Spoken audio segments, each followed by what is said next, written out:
Само искам да се представя с Мирослав Петров. Донесъл съм няколко от книгите, които наскоро издадох. Ще се продават на цена от 35 лева.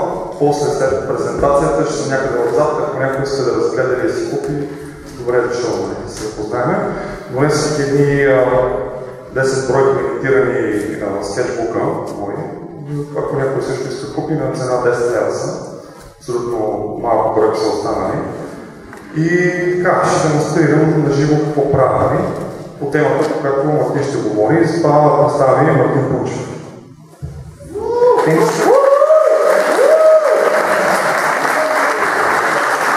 Здравейте на всички, много се радвам, че това нещо се случва. За първи път участвах с Мирослава виждам. Малко едно критично време хванахме точно след като едва сме се разсънили и точно преди зверски да опаднееме. Така че ако някой нещо приритва да се обади и да му поръчаме пица, понеже има поне един час презентация. Така, за сметка на организаторите, разбира се. Така, какво ще правим днес въобще? Всъщност съм на другия компютър.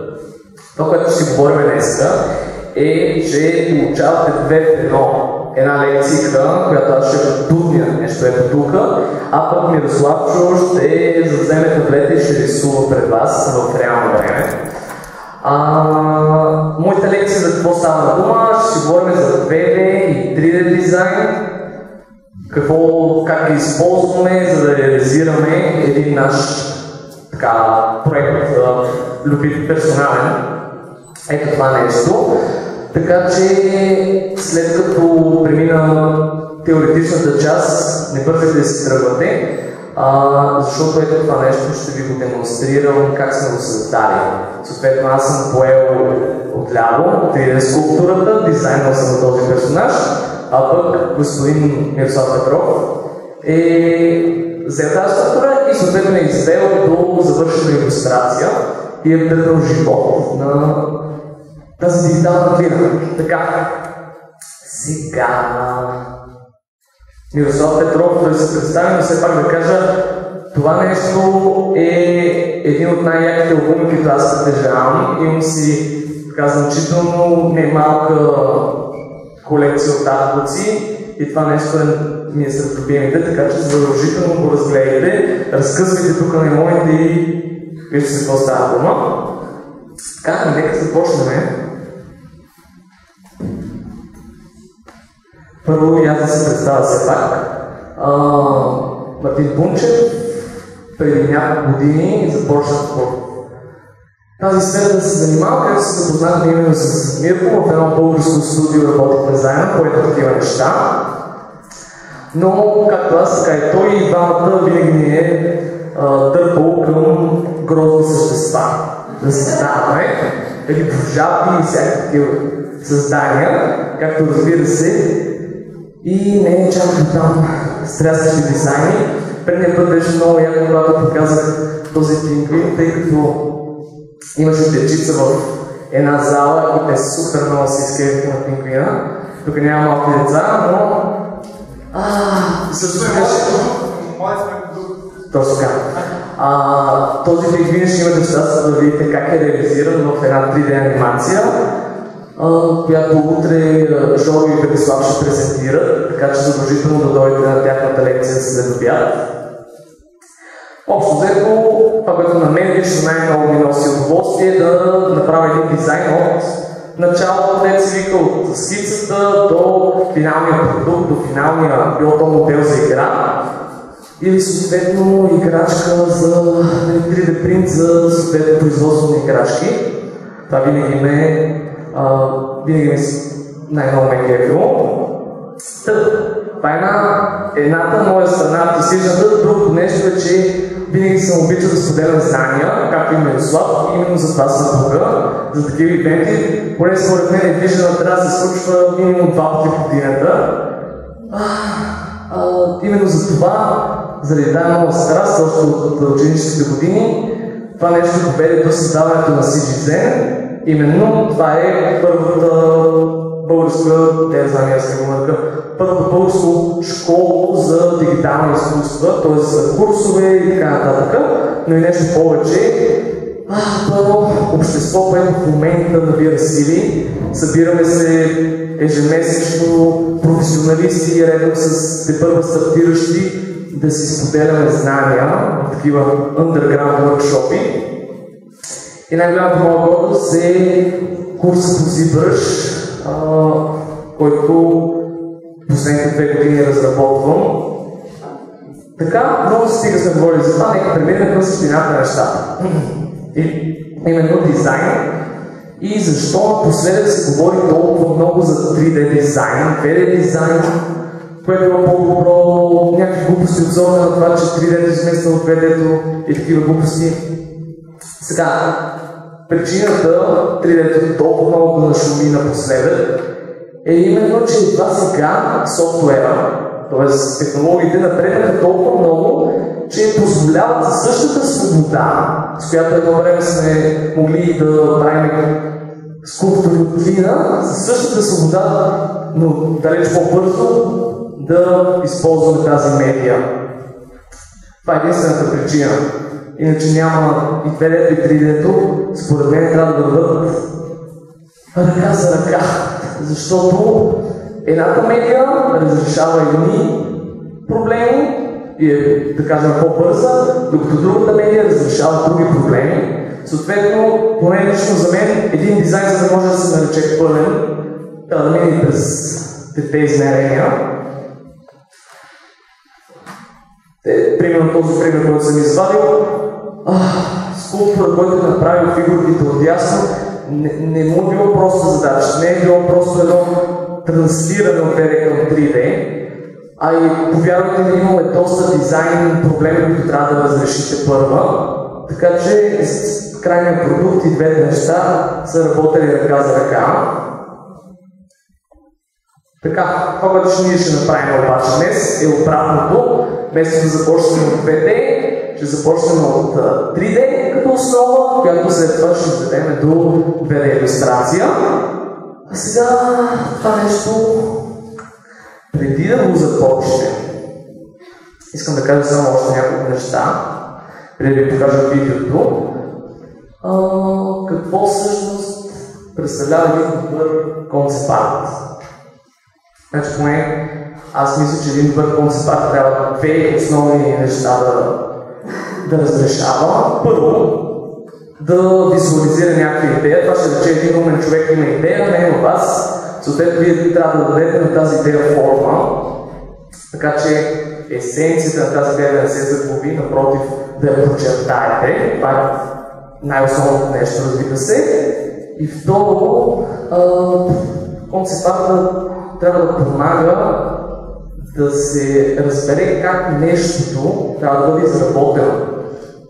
Тоест, как функционира, как следващия човек в веригата, да работите в екип, това нещо трябва да го изработи след вас. Примерно, касателно за 3D модел, съответно, вие ако се нарисува 2D рисунок, той трябва да може да извлече достатъчно информация, за да го направи в 3D и така нататък. Доста често виждам дизайни, които концептът, който е толкова много добре полиран, така повече към илюстративната част на нещата. Човекът си играл да вкара страхотно осветление, детайли, изпипал всяка поречка и така нататък, но в същото време има една голяма част от този дизайн, която не е разработена добре и човекът, който след това ще поеме дизайна, може би ще има затруднения. Така, точно за това си мисля, че 3D-то наскоро стана толкова модерно да се използва, тъй като разрешава и двата проблема. Тоест, вие докато измисляте как изглежда нещото, в същото време го създавате. Сега, това не означава, че отново слагам акцент в 3D-то и подценявам 2D медията. Напротив, 2D винаги било най-бързият начин да визуализирате нещо, но идеята е, че в 3D дизайна има доста по-малка свобода на интерпретация. Сега, какво ще рече това нещо? ще рече, че примерно, ако вие сте нарисували един веб дизайн, обаче сте обосновали, разработили сте само част от него, примерно 60%, и сте оставили 40% много бързо нарисувани, човека след вас 3D модела, ако работите в голям студио, голям екип, най-вероятно може да интерпретира грешно тези 40% неразработеност и съответно финалният продукт да страда от това. Ние с колегите, когато работихме в студио Маскет, имахме термин за това нещо, наричахме го свинския фактор, или още казвам шит фактора. Сега ще ви кажа за какво стана дума. Значи един пример по действителен случай. Представете си, всичко започва с една страхотна идея, която концептуалният художник трябва съответно да й даде форма, но тъй като той решава, че тази идея не струва нищо, по-скоро в последните 2 седмици си играл много гир затвори и гледа някакви анимета и решил, че много по-добре ще седи да използва броенето от еди коя си игра, да ги съчетаем, далеч по-готино ще. Прави това нещо супер бързо и съответно, понеже се старае да е бърз, разработва 60% и има и 40% шит, които те първо трябва да се разгледават.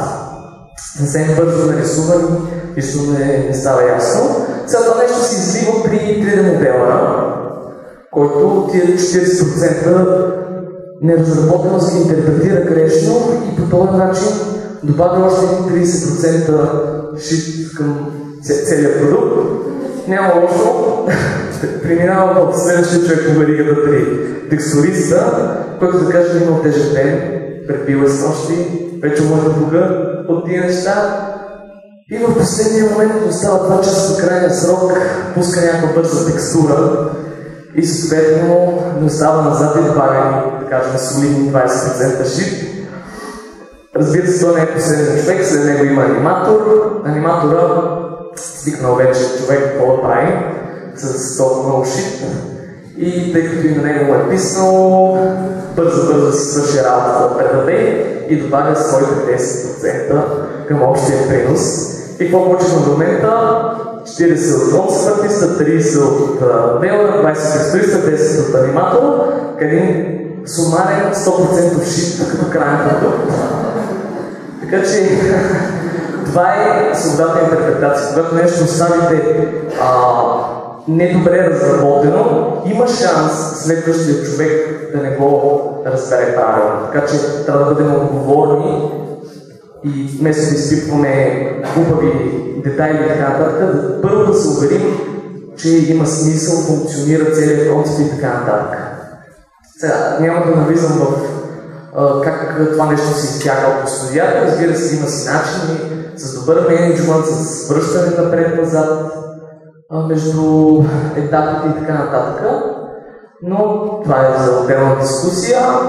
По-важното, това, което ми следите мисълта, искам да кажа, че според мен лично първите 2 етапа, т.е. концепт и 3D моделинга, са критично много важни, защото там има, ако още оттам нещата се объркат, когато стигне това нещо при аниматор, вече ще прекалено късно да се връща назад, ще се губи много време. Така че тия 2 човека трябва със сигурност да се погрижат да следят шит фактора колкото може повече, до минимум.